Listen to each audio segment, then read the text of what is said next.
Thank you very much for your time and for your help. A lot of people asked specifically for interview with you, so I'm very looking forward to our chat. Yeah, it should be fun.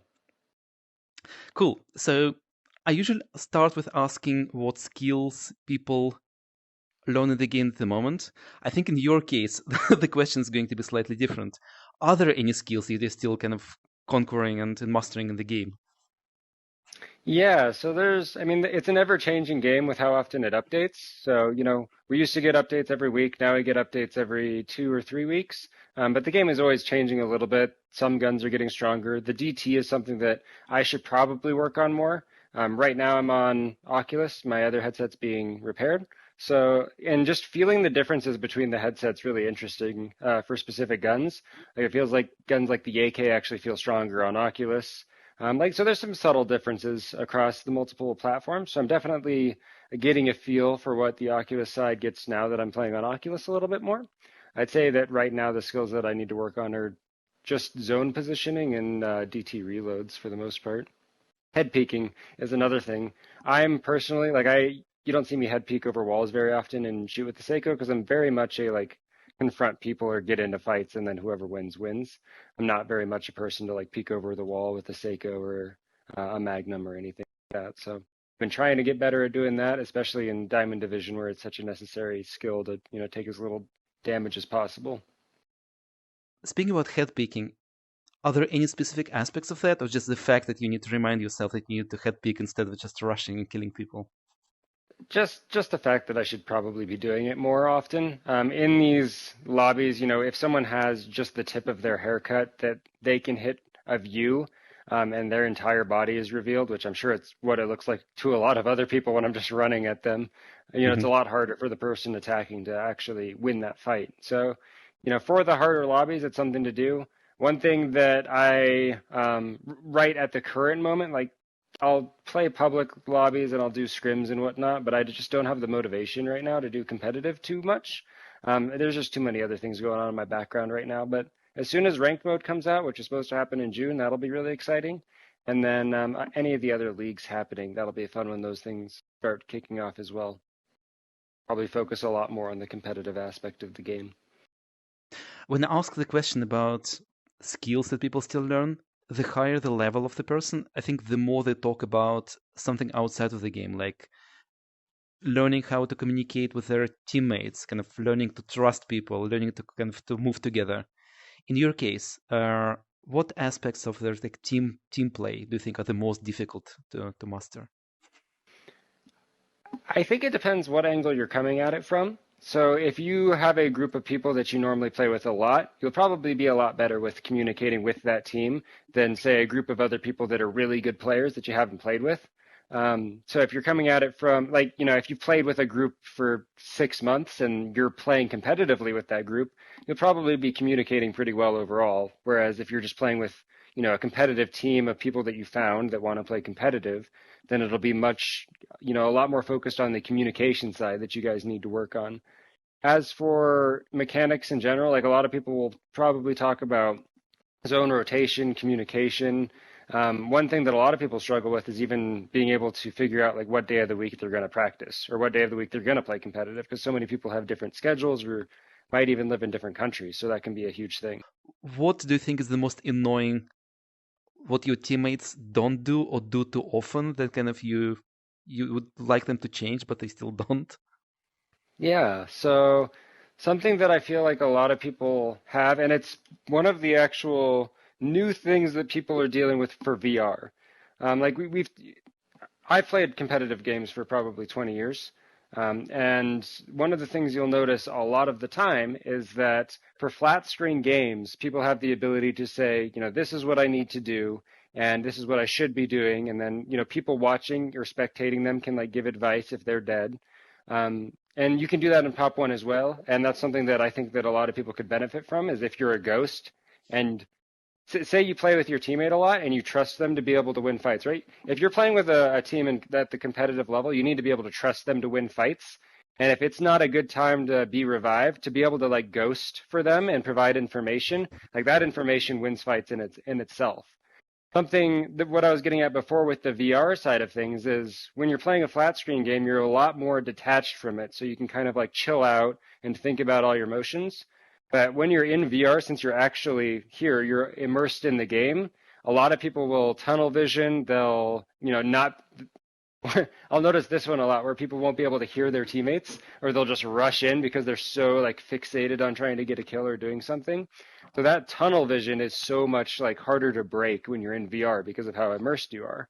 So that would be one of the main things is just being able, at least at the competitive level, or if you're trying to become, a lot better at the game, to be able to keep track of other things that are going on. Don't just fixate on killing one guy, but think about, oh, do we need to kill that guy? Like, should we be positioning better?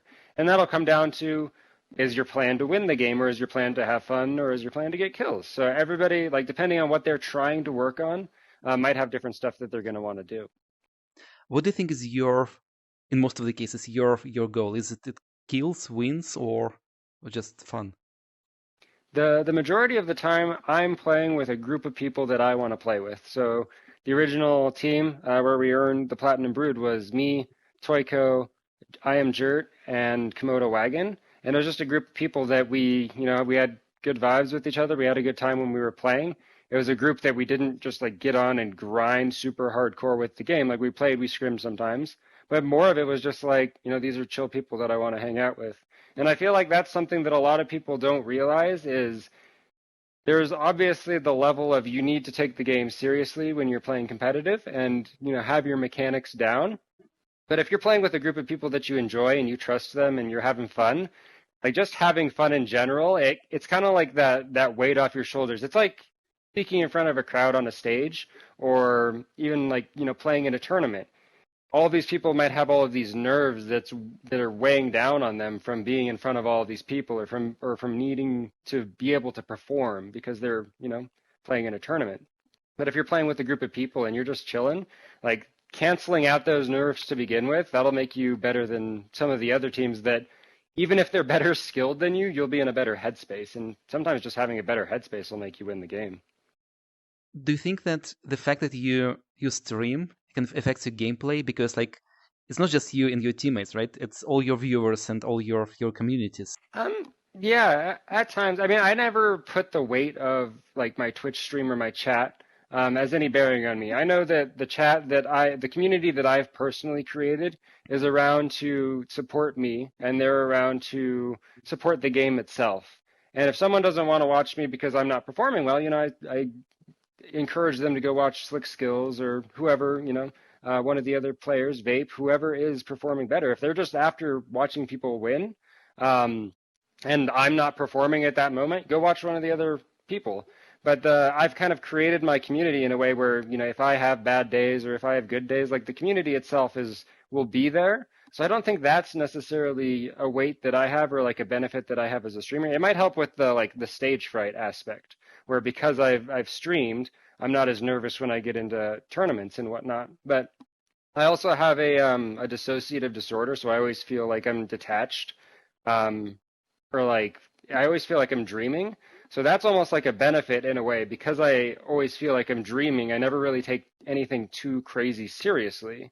And because of that, I also, avoid the same stage fright thing or the pressure that I was talking about before. I noticed that the problem with tunnel vision or the game kind of feeling too realistic, it definitely affects me. Like sometimes you just need to kill that person because it's the only thing in the world you worry about right now. So you're saying that in your case it actually helps you kind of to take a step back and just look at the bigger picture.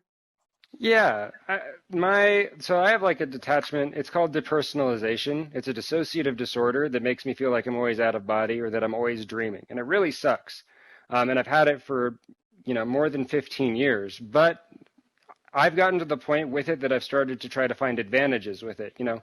I won't be able to feel, the happy as much, but also I won't be able to feel the sad as much. So like you have to look at it like it's kind of like the optimism versus pessimism thing. You have to figure out what you can use of your skills or of your uniqueness as a human being as a benefit. And in my case, because I'm always detached, or I always feel like I'm third person and always feel like I'm dreaming, it allows me in these very like pressured situation where there's 5 people pushing me inside of a building to just kind of be like out of the pressure completely and just be thinking about, what would be the best option to do here? Or what should I be doing? I never really hit that pressure note that a lot of people hit. And everybody, if you are, um, it works the other way around. Like if you get the tunnel vision, that will make you a much better pusher. And if you get a team with you that is all good pushers, you can work around that. So you kind of need to figure out what your style is and be able to make a team around that if you're going for competitive, or at least be aware of it. And if you want to work on other things, kind of just be aware of like what kind of player you are in general. That helps a lot. It'll also help which guns you pick. It'll help your play style in general, whether or not you're going for kills or the win, all sorts of different things. And it persists across multiple different games, not just Population One. Any non-VR games, or you'll figure out you play more aggressively, play or have a more aggressive play style, and that could be good for like Knock, like the Rocket League bow and arrow game that is on Quest 2 now, or even other flat screen games. You'll start to notice whether or not you have an aggressive or passive play style. I feel like Twitch streamers in general will usually have a more passive play style because they're spending a lot of time talking to chat. Shout out to Starwind, who is probably dying and reading his chat instead of actually pushing or helping his team. But everybody will have like something different that they'll kind of like adapt their personality to. Basically, you're saying that everything can be weakness and can be strength at the same time. Like it's a matter how you look at that and how you use that. Yeah, and it's more about figuring out how to use specific things as a strength. So in my case, like for an example, because I'm dissociated, I can't really feel like happy things very often at all, or if I do, that's very like minimal amounts of happy. And that like brought me down a lot, and like being like, wow, I can't feel like as happy as all these other people. But one benefit that I realized is I can't also get as sad as all of these other people can. So if something super negative happened in my life, I'd be able to kind of just push through it like pretty neutral overall. Um, this also came into play. So like if people were talking to me or if people were going through really hard times in their life, I'd be able to like listen really intently and listen like without it affecting me as a person. I'd be able to be the like say my sister and I had something really terrible happen to us. I'd be able to be the person that would be able to kind of like take control and do the comforting if she needed to, take care of herself, or if she was a little bit more sad and needed to do something. So you got to figure out like what benefits does your, I guess, personality give you. You can look at something as a gift or a curse, and it's kind of your choice which one you want to look at it as. And obviously, not everything's good and not everything's bad, and there's going to be sucky parts about things, but it's always good to try to find how you could use something to be your benefit. This is another thing I love about Population One is that kind of you start with just a shooter and you end up with talking to people and learning something that helps in your life, not just in the game. Yeah, we're all people playing a game to have fun or to compete, whatever the case. But we're all here on this planet, flying through the sky. Does that also mean that as soon as you can be detached from the game, you can see the larger picture, like in your team, you're responsible for strategy? And I've played with a lot of different teams, and Population One isn't the only game I compete in. I Hmm. compete in Pavlov, Contractors, Veil, all of these other games as well. And we have a very good team. Vortex is top 3 in all of these other games. We're number 1 in Veil, number 3 in Contractors. We got number 2 for the season in Pavlov. Um, More often than not, going back to your question, I am the IGL for my team, or I'll be the one that calls out where we'll rotate. And it's the same sort of thing where you need to find a mix of people that kind of works out. So our original team that had me, Toyko, and Jert, I was IGL, so I was the leader of the team, but Toyko was also on the team, and he would, I won't say argue, but he would toss out like counter arguments. If I was like, I think we should rotate this way because the zone will probably end up over here. And he'll say, there was another team over there, wasn't there? It might be better to go this way. So it's good to like almost have someone that doesn't necessarily have a conflicting leadership position, but has like a different perspective on it. So it's still good to have one person that's like calling the shot for the most part, in my opinion. Anybody can take that role. Like anybody has the ability to take that role if they need to. But it's good to have people that, aren't afraid to toss out their perspective as well. That's super important. But for all these games generally, I'll be the IGL because I, can look at things from a more like a larger perspective overall. I have the ability to just, mid-fight look at my map and be like, oh, where's the zone rotating? And I don't think anyone really looks at their map mid-fight. So What is IGL, by the way? IGL just stands for in-game leader. So across any game, if it's the type of person that you're talking about, the person that takes charge or like tells the team where to go, that's an IGL. And that persists across any multiplayer game. So Pavlov, contractors, whatever. There's usually one person, the team captain usually, that will tell the team where to go. If they lose, hopefully they'll be the person that's like, to a point, be like, okay, guys, I made a bad call, made a bad choice, my bad. But their team will also be like, no, we trust you. Not everybody's going to make good choices all the time.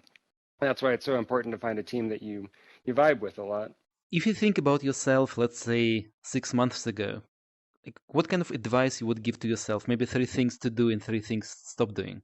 Yeah, it's for Population One specifically, or Yeah, for maybe if Population One and maybe in some other games. As soon as you play a lot competitively, there must be some skills that translate well between different games.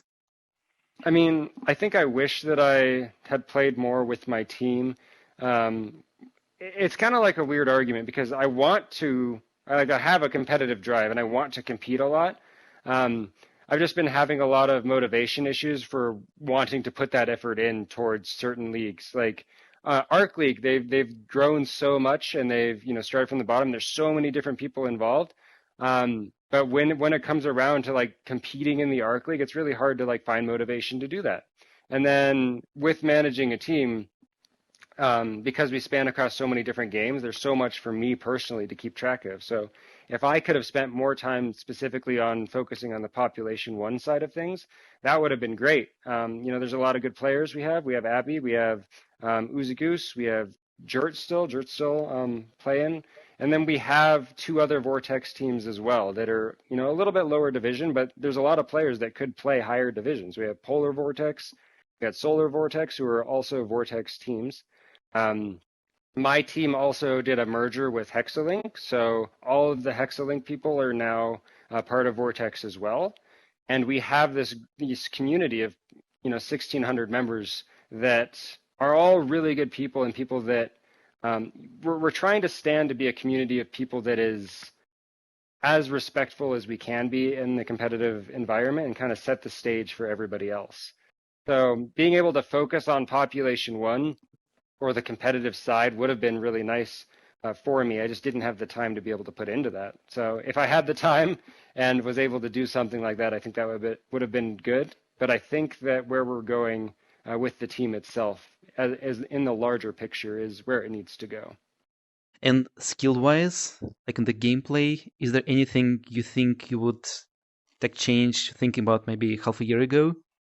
There's a lot of things that I should work on a lot more. I spend a lot of my time if I am playing the game streaming, and if I'm streaming, I'm usually playing pub lobbies since those are more entertaining, especially for people that don't understand the game. If someone's just coming by to like check in on Population One, seeing someone, do well in a pub lobby is actually really good advertisement for the game itself. If someone comes into the game and doesn't really know a lot and sees two people 1v1ing, and has 100 builds going off and so much going on, they might not even be able to follow the game. From a skill level, I should have definitely worked a lot more on 1v1s to be able to compete a lot better in these past couple of seasons. But I feel like that the decisions that I've been making to stream in certain ways or stream, pub lobbies or try to make videos that are focused on maybe the people that are interested in VR or interested in Population One but haven't bought just yet. I'm still trying to grow the community as a whole in the back end. So from a skill perspective, definitely should have been working on the 1v1s, the head peeking, how to head peek properly, um, team communication, team coordination, or just team kind of vibe in general, making sure that I'm playing with all the people that I want to play with in competitive. But at the same time, I don't think I would have traded the time that I did choose to spend on making the team or grow how I did. Is there anything you still try to can stop doing half a year ago? Like when you lose, you're like, why did I do that again? I promised myself that I would never do that. I've gotten a lot better recently. So something that happens a lot to streamers, and if you've gotten your gold PG, I'm sure you've had it happen a lot to you, is getting pin dropped. So in the past half year or year, I've gotten a lot better at every like 20 seconds just because I'm so paranoid, looking up in the sky just to see if someone's about to Yes, drop at me. indeed. So that's something that I've gotten better at, and I'm much better than I was a year ago for sure. Build fights, kind of just again just focusing on the game in general. Um, but I don't think there's too many other specific skills. I swap around a lot of my stuff. Like you'll see me on stream change guns a lot.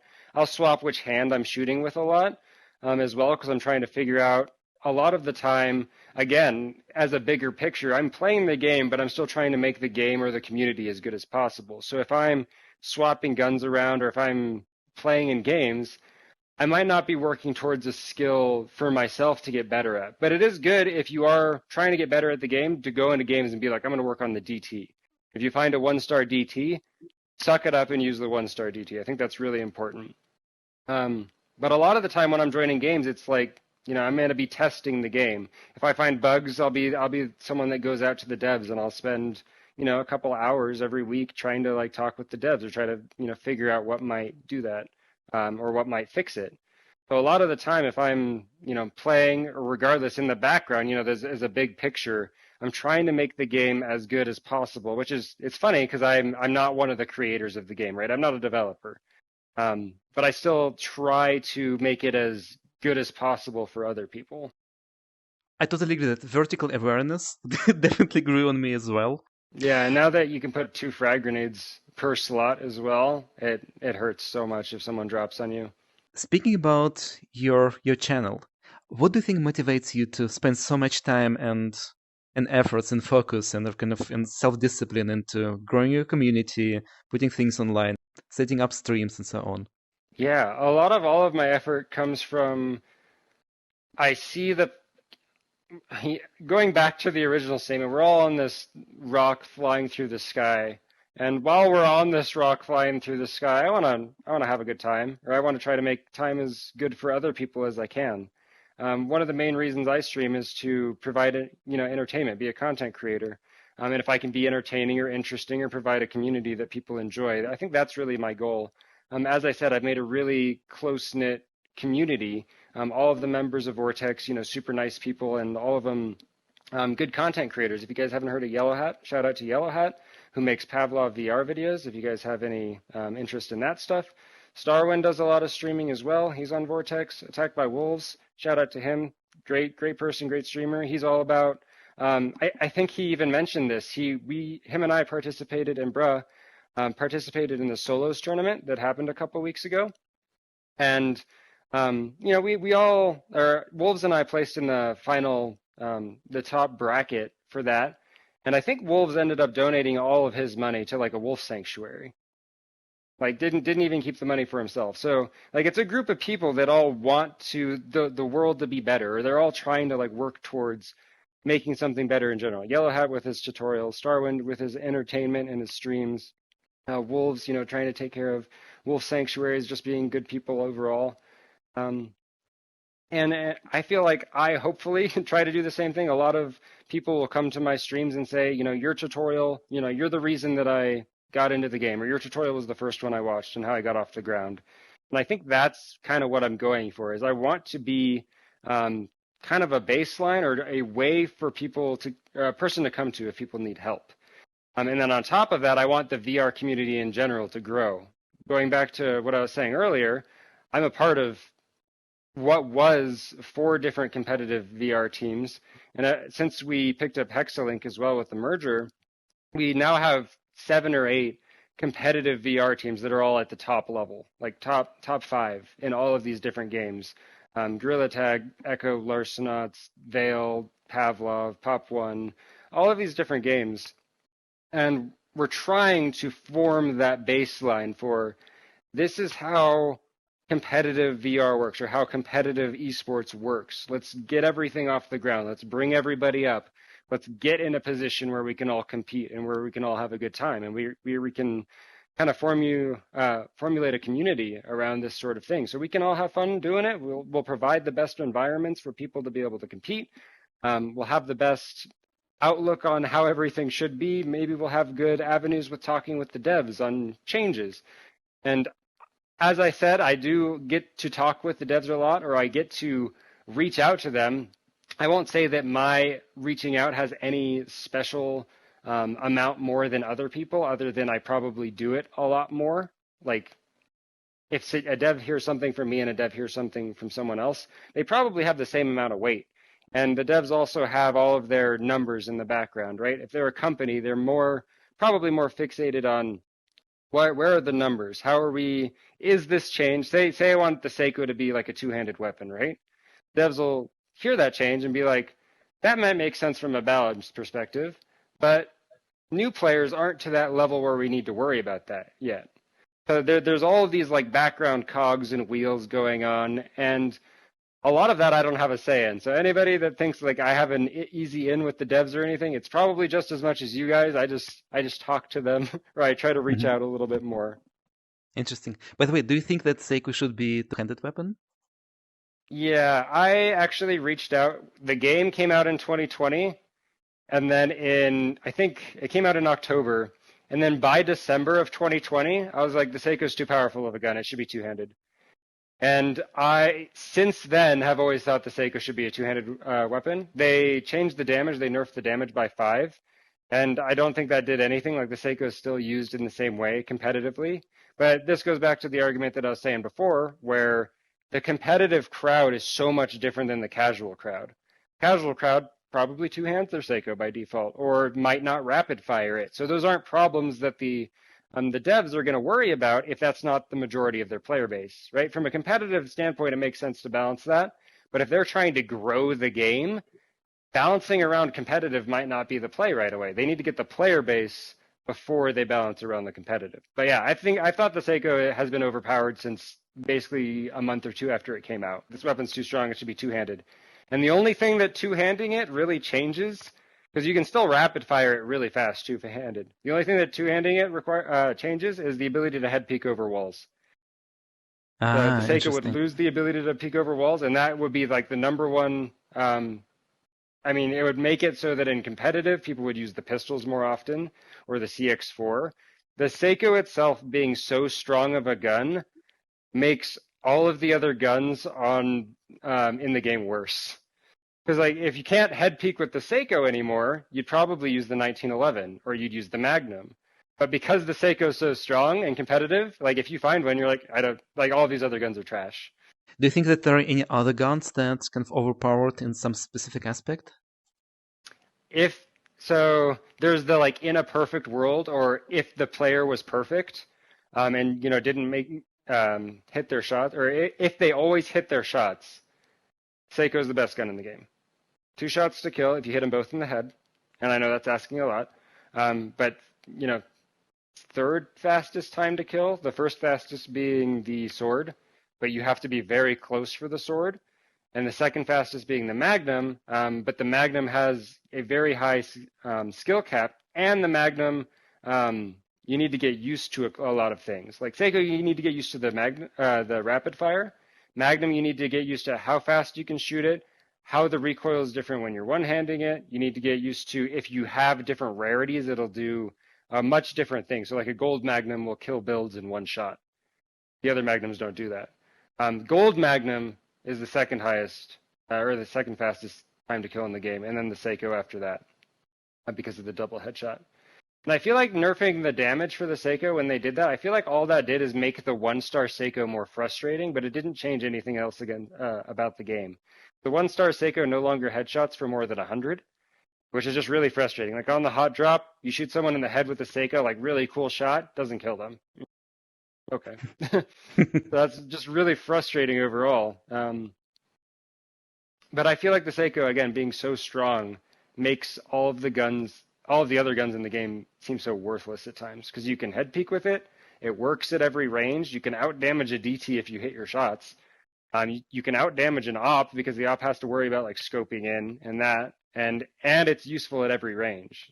So it's just so powerful of a gun that I feel like it's needed something for a while. But I'll let the devs, the devs have the numbers and they know what they want to change, so I trust them. Interesting. I've never thought about like the speed to kill. And I think like, you're totally right. In the competitive scene, it's extremely important. Like for casual players, there is a skill cap, so you need to spend a lot of time and efforts like training that first, and then it becomes your weapon Yeah, of choice.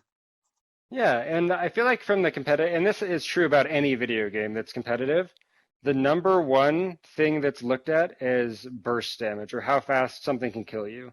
Seiko is the basically the fastest in the game. Sword is faster, but again, that only works at one range. And then Gold Magnum is technically faster, but you could probably shoot the Seiko faster now that the Magnum fire rate got nerfed a little bit. Um, but yeah, but that's what I was saying earlier with the like new players. Like new players, they want to be able to fly and shoot someone with a sniper, and that'll feel good. And that, feeling good could be more worthwhile than the gun being balanced. So that's something that the devs are always thinking about and need to say, this gun should stay this way. And if we get an influx of players and the competitive like pops off and everybody's super hyped, maybe we could look at changing the gun. But right now we need to look at making the gun or the game as fun as possible. And flying Seiko shots always feel great. So Again, I've never thought about that. I think you're totally right, is that there is another factor, it's like satisfaction of different aspects of the game, and it's definitely satisfying to hit someone with a grenade, or when you're flying, hitting someone with Magnum or Sniper or Seiko. mhm. Yeah, and flying is one of the core mechanics of the game. So if, I'm sure you've seen the advertisements for the game where people are flying around and shooting. And if suddenly, someone sees that advertisement, they're like, oh, they're flying around and shooting, and they pick up their first guns of Seiko and they fly around and try to shoot someone and it doesn't work, they'll be like, oh, well, that was falsely advertised. Or, they might not stick around. So that's something that the devs are always thinking about for sure. One of the questions that I usually ask is a place the population one has in the life, and a lot of people replied saying that I just started playing like it's just a normal game, and before I knew that, all my friends are from Popu One. I married to someone I met in Population One, and suddenly like it's not just a game; it's a community and all my friends and something even more than that. In your experience, as soon as you've been playing for a pretty long time and you play a lot of games, is it normal for games or Population One in some ways special? I feel like it's not normal. Like a lot of people form really close connections, like the competitive community in general all know each other and they're all decently close. And everybody in the lobby that you see is, pretty nice to each other and has good vibes. I think one of the main things is it being VR at all because you actually feel like you're there. You're actually making these connections. You're being able to hang out with people. If you're playing a flat screen shooter like Apex or Fortnite, you'll find a good group of people to hang out with, but you're not like there, like fist bumping, hanging out, like, whoa, you did it, throwing your arms in. Like, you're not getting this like in-person vibes or all of this like dopamine from being around people. Something that was really interesting, Population One got really big when COVID hit, and this is a time where people weren't really able to go outside, or they weren't able to, go out and have these relationships or these friendships with people in person. So when you're actually, in an environment and you're like, yeah, what's up? How Hmm. you doing? Like you're able to do all of these things. It's a much different, and that's that just human. We have a need to socialize, and because Population One is one of these games, and it's really good. It's made really good. It gets updated very often that people are starting to make huge connections. I've noticed the same thing, not really with Pavlov, because you can kind of just jump around in lobbies all the time with Pavlov, but there's a pretty tight knit community with Pavlov. VR Chat, another game that doesn't even have an objective. You just get in and you socialize, you drink, you hang out, you play games. It's another game that during COVID just exploded because everybody's able to make these like in-person connections, in person in quotes, of course. Or if someone's like having a bad day, you can like reach over and you can give them a hug. And it's like these motions that are really important and they feel a lot more intimate to people. It's amazing how, despite all the characters are kind of cartoonish, the body language, I didn't realize how important it is. Like, for example, I can see your gestures and kind of, it's definitely a person there. I can read that. I can Hmm. relate to that. Yeah, yeah, and that's one of the things, and that's why I like having a camera for streaming is really important, and that's one of the reasons that I feel like Population 1 as a whole runs better on the Quest 2 than it does on any of the other headsets. One of the main reasons that I play on my Index instead of my Quest 2, it's going to sound really weird. But when I stream, I have an avatar, and when I am using the character, I have a tracker on my hip, a tracker on both of my feet, and those will actually track my movements. And one of the main things is the index controllers have finger tracking, so my avatar on screen can register all of my fingers. And you'd be surprised, just from like a content perspective, how much more just like being able to point at someone or like do these like super small gestures that you'd think like don't really have an effect, but they have a massive effect. There's a Vive face tracker that records mouth movements, and the Vive Pro Eye records eye tracking as well. And if you've ever seen like a stream or a video of that, or if you haven't, I definitely recommend going and checking out like a VR chat avatar using it. But it feels so much more genuine. It's so much more interesting to see like the reactions of the person. And I don't know, something about that's just really appealing to people in general. We don't just like spam the crouch button and teabag anymore. We can actually wave and we can dab and all sorts of different things. We're not relying on like the emote. We press an emote button on our keyboard to do something. We can actually like, do a dance, whatever the case. And I feel like that's huge. I think I've watched a couple of streams with the features that you described, where you can see the facial expression as well, and yeah, that was different comparing just to kind of a cartoonish character just sitting and talking. I wonder Yeah. if that feature was added to Population One, what would be a result of that? A lot of people have wanted like full body tracking in Population One. I don't think it would work very well for this particular type of game. Like, there's always 100 different cogs that go into, this sounds like a good idea. And then you break it down and you're like, maybe not. So like full body tracking, right? Say like a waist tracker and leg trackers. Sounds cool. You could peek around corners with your shoulder. You wouldn't have to reveal your whole body. It has those things. But how would flying work? Because your legs are always below you. So would you just be like standing and like floating? Like You lay there's on a the hundred ground. factors. Yeah, you'd have to actually lay on the ground to do it. So there's always 100 factors, and that's something I'd like to point out. If you guys think you got shot behind a wall, always keep this in mind. Wherever your head is not where your feet are. Your feet are like 6 feet behind you. So if you're flying around a wall and it feels like you got shot through the wall, it's because your head was behind the wall and your feet are 6 feet behind you. So always keep that in mind. Your feet are way far behind you. People can shoot your toes. Is there anything that I didn't ask you would like to share? Everybody try to keep, toxicity. I'm not going to say it. Well, I'd say I'd love to have everybody get along, but there is a certain amount of fun that comes with toxicity. So, these people that have fun being toxic, I get it, but just keep in mind there are people, on the other side of the screen or the other side of the headset that you're talking to. So, the only thing that I'd advise for anybody talking crap is talk crap about the game or the gameplay, but leave like personal stuff out of it. Once you bring personal stuff out of, or into it, it becomes really, really like weird. And I'd say leave that out. But I get the toxicity or the fun jesting, guys. So don't think that I don't get that. And then overall, just like shout outs, Sky Candy, Starwind, Z Storm, Attacked by Wolves, all these people that are just great content creators in general, and then I really enjoy playing with. Abby, shout out to Pasta, Jert, Toyko, all of Vortex, all really good people. Six String, we got a good bunch of people. Thank you very much. That was fantastic. Yeah, thanks for having me. It was a good time. Thank you.